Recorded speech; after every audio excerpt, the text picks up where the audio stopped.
Bismillahirrahmanirrahim. Assalamualaikum warahmatullahi wabarakatuh. Perkenalkan, saya Evi Denurisa, perwakilan dari kelompok 12 mata kuliah Sistem Logistik dan Rantai Pasok. Di sini saya akan mengolah data menggunakan SPSS. Itu sesuai tugas ujian akhir semester yang diberikan oleh dosen pengampu, yaitu membuat langkah-langkah melakukan uji normalitas menggunakan metode Kolmogorov-Smirnov dengan software SPSS. Nah, baiknya untuk case study pertama, kita copy paste ke Excel. Di sini untuk case study pertama ada 20 sampel totalnya untuk tinggi badan, satuannya cm. Kemudian kita buka IBM SPSS, software IBM SPSS-nya. Nah, di sini kita ke variable view dulu ya. Di variable view kita klik, kemudian di name ini kita beri nama tinggi badan. Ini underscore badan ya. Nah, baik. Untuk desimalnya kita set 0 saja. Ini enter. Dan untuk measure-nya kita pakai yang nominal. Nah, setelah bagian variable view kita set, kita beralih ke data view. Di sini sudah ada kolom tinggi badannya, kemudian kita ke Excel, kita copy paste untuk data tinggi badan mahasiswanya ini, kita copy, kemudian kita pastekan ke SPSS-nya. Nah, ini totalnya ada 20 sampel. Kemudian untuk mengolahnya, untuk mengetahui uji normalitas menggunakan metode Kolmogorov-Smirnov, kita langsung saja klik Analyze. Di sini kita ke Non-Parametric Test, kemudian pilih Legal Isi Dialogues, dan klik yang One Sample QS. QS ini Kolmogorov-Smirnov ya. Di sini kita klik karena kita menggunakan satu sampel ya. Jadi ini lebih mudah, lebih simpel.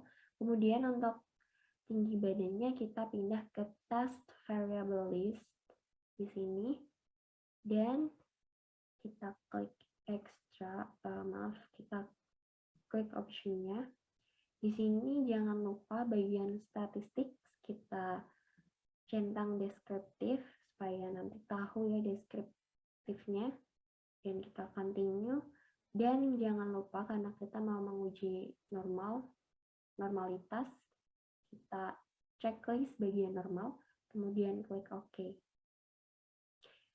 Nah, ini adalah hasil atau output dari pengolahan data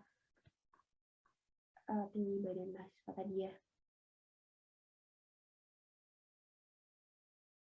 N-nya atau jumlah sampel 20, ini mean-nya, rata-rata, standar deviasi, minimum, maksimum. Dan untuk mengetahui, nah di sini sudah tertera bahwasannya datanya normal, karena bisa kita lihat ya di sini untuk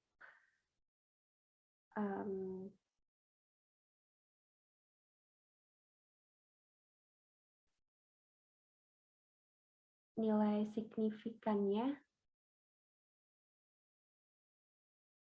0,200. Jadi dia lebih besar dari 0,05. Berarti menandakan bahwa datanya tadi berdistribusi normal gitu.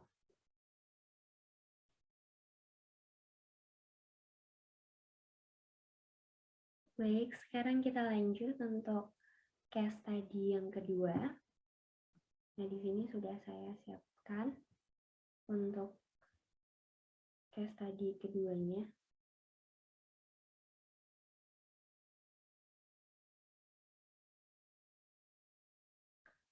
Di sini ada students writing scores. Yang pertama, ini untuk experimental group dan ada control group. Nah, di sini masing-masing grupnya ada 30 sampel ya. Dengan nilai pretest juga post-test. Masing-masing 30 sampel. Nah, di sini nanti sudah sebelum kita input ke SPSS-nya, di sini saya jelaskan dulu untuk kode grupnya.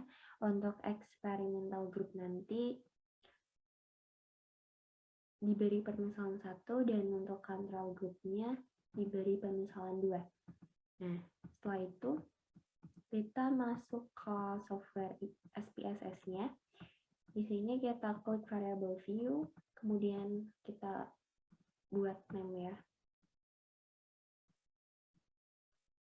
Kita sesuaikan. Di sini kita akan membuat name-nya ada pretest, post-test, dan yang terakhir adalah kelasnya. Ini nanti untuk kelas 1 untuk kelas 1 ya, ini untuk experimental group, dan untuk kelas 2 ini nanti untuk control group. Gitu. Ini kita langsung saja input. Di sini ada pretest, kemudian ada post-test, dan yang ketiga kita beri nama kelas. Kita setting untuk desimalnya 0 saja ya, karena bilangannya tidak ada yang desimal. Kemudian biar rapih, saya ganti align-nya center. Kemudian ininya, measure-nya untuk pretest dan post-test kita ubah ke scale, dan untuk class-nya nominal. Nah, setelah ini kita setting bagian variable view-nya, kemudian kita beralih ke data view.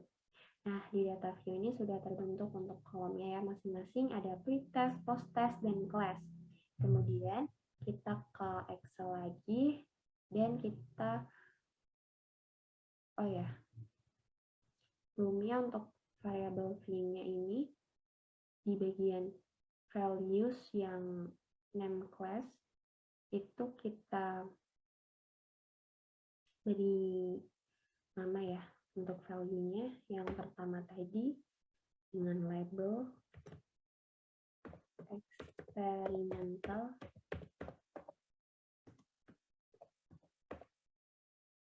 class seperti ini, experimental group dan control group.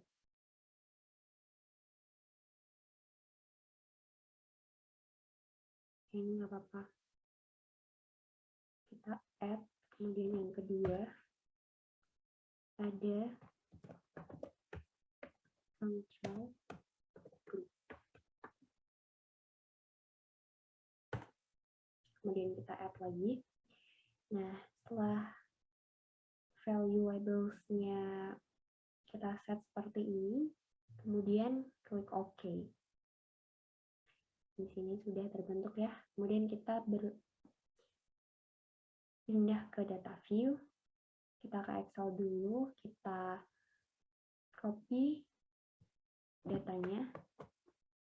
Kemudian kita pastekan sini. Ini untuk yang satu tadi ya, experimental class. Di sini kita kasih kelasnya satu sesuai tadi ya, labelnya, value label.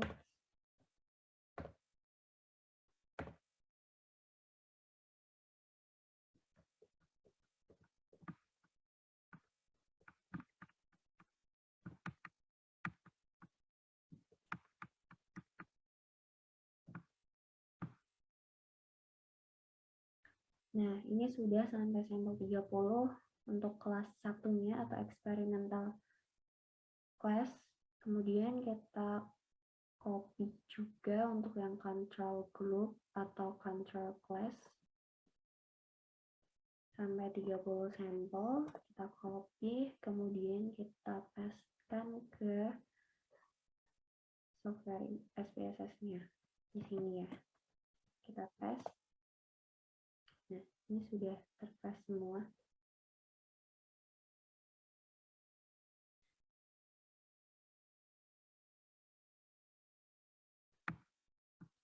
Kemudian dari nomor 31 sampai 60 ini untuk kelas untuk control class atau value labels 2.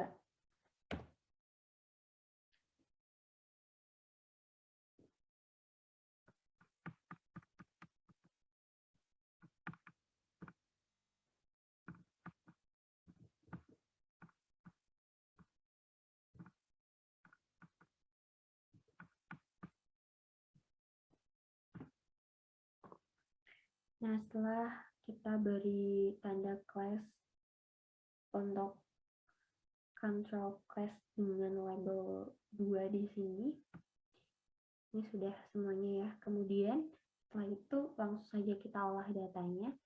Kita klik analyze seperti biasa. Nah, untuk studi case kedua ini berbeda ya caranya dengan studi case pertama tadi. Di sini kita pilih descriptive statistics. Kemudian kita klik explore. Karena di sini ada dua data begitu. Dua kolom maksudnya, dua data ya. Kemudian untuk dependent list-nya itu ada pretest sama posttest. Jadi untuk variabel terikatnya itu ada pretest sama posttest, dan nanti untuk kelasnya ini kita taruh di vector list. Kita taruh di sini ya. Seperti ini untuk kelasnya di vector list. Nah, setelah kita set seperti ini, untuk display-nya jangan lupa plot, dan kita beralih ke plots. Nah, di plots ini untuk descriptive-nya stem and leaf, dan jangan lupa untuk di checklist normality plots with test. Kita checklist, kemudian continue. Nah, setelah itu kita klik OK.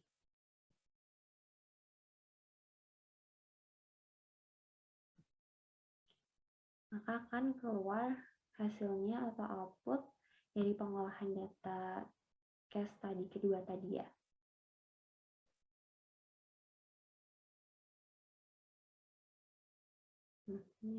Ini lengkap. Di sini bisa kita analisis, ditarik kesimpulannya.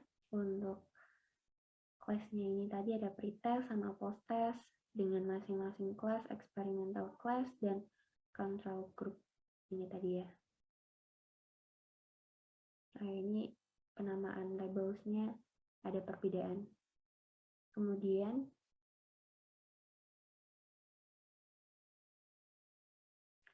untuk N-nya tadi sampelnya ada 30, dan ini adalah persennya juga ya.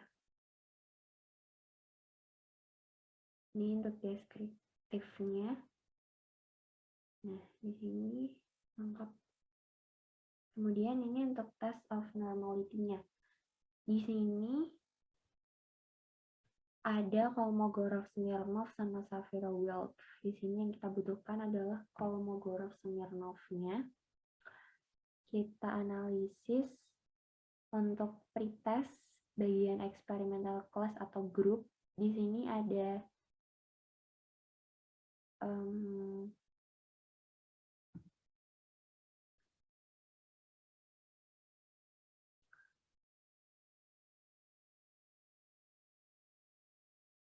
DF-nya 30 atau degree of freedom, derajat kebebasannya 30, semua sama ya. Di sini post test juga sama, dan untuk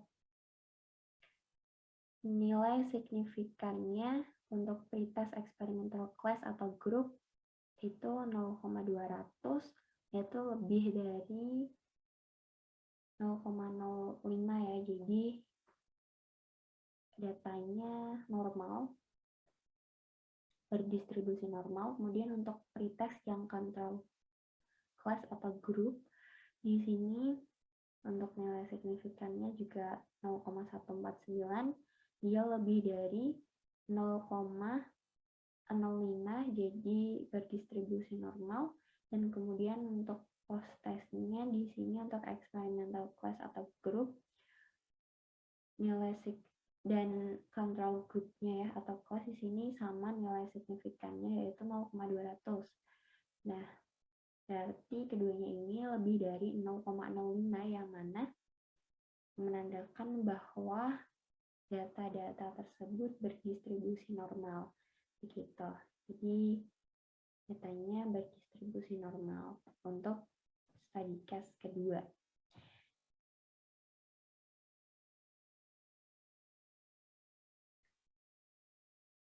Nah, untuk yang terakhir, untuk case study ketiga,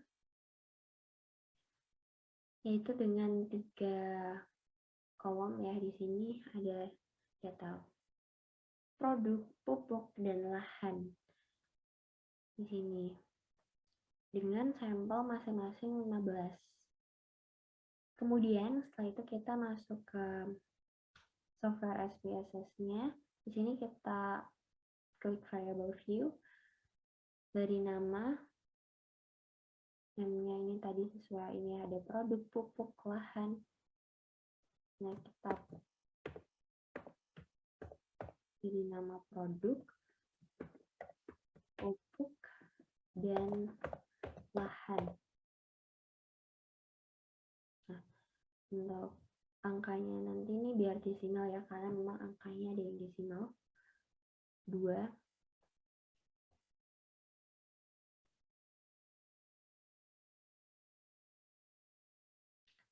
Kita tengahkan saja biar rapi. Kemudian untuk measure-nya ini kita pilih scale semua ya. Kemudian kita beri label. Di sini untuk produknya adalah produk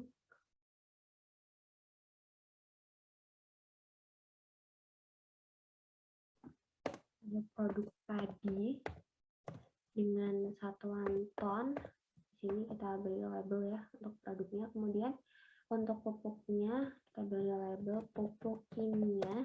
Di sini untuk satuannya sama, yaitu ton. Kemudian untuk lahannya kita beri label lahan pertanian.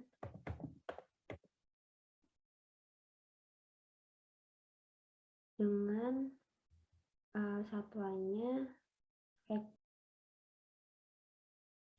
satuannya hektar, kita beri untuk lahannya luas lahan saja karena menjadi satuannya hektar. Nah, setelah kita set seperti ini, kemudian kita ke data view. Setelah itu muncul ya di sini kolom produk, pupuk, dan lahan. Kemudian kita input datanya, masing-masing datanya di sini kita copy saja. dan kita pastekan ke sini.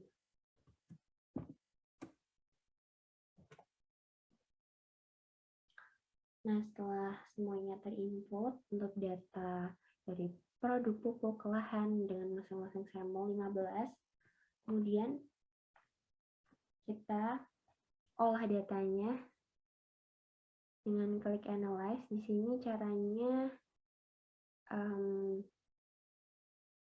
berbeda juga ya dari studi kasus pertama juga kedua.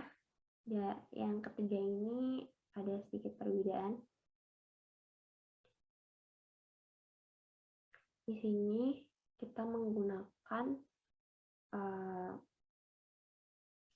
regresi karena kita ingin menentukan ini ya,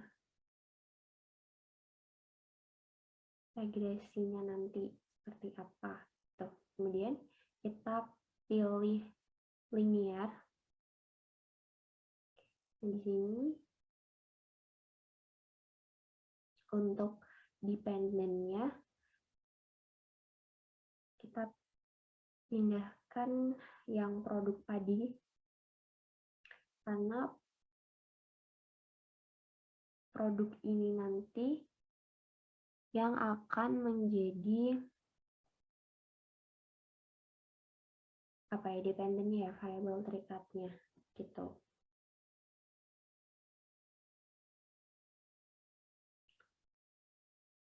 Kemudian untuk independennya, variabel bebasnya adalah pupuk, kimia, dan luas lahan. Kita pindahkan di sini. Nah, setelah kita set seperti ini, kemudian kita klik save.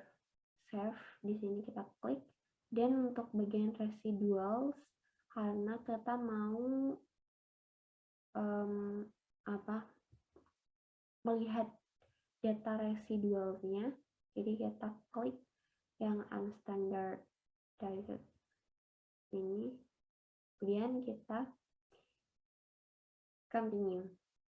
Setelah itu klik OK.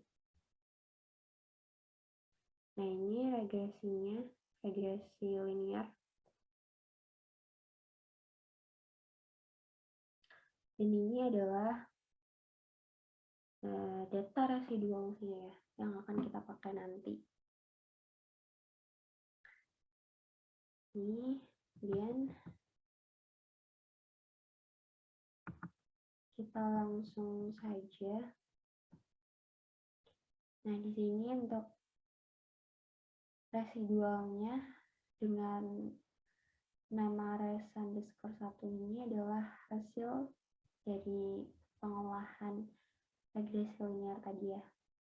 Ketemulah data residualnya dari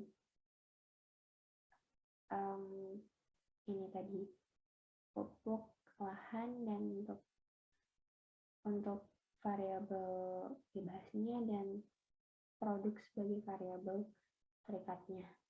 Kemudian kita langsung olah saja untuk mengetahui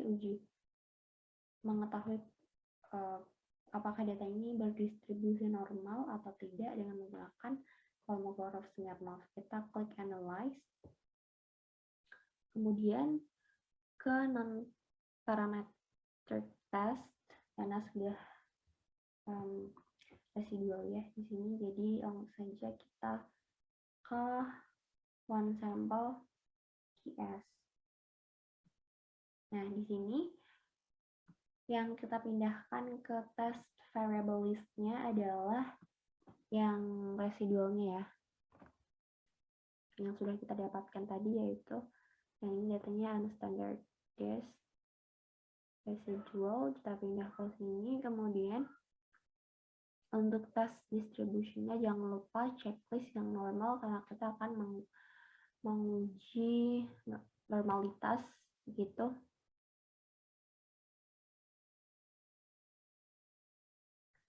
Ini juga boleh ya di checklist bagian statistiknya dengan deskriptif, dan continue, dan langsung aja kita OK.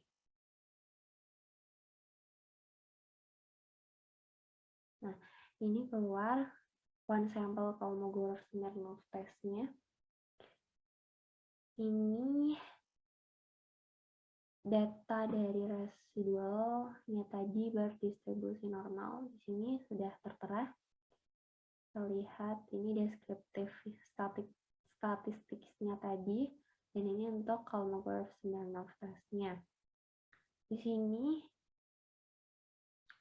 untuk N-nya sampel 15 ya.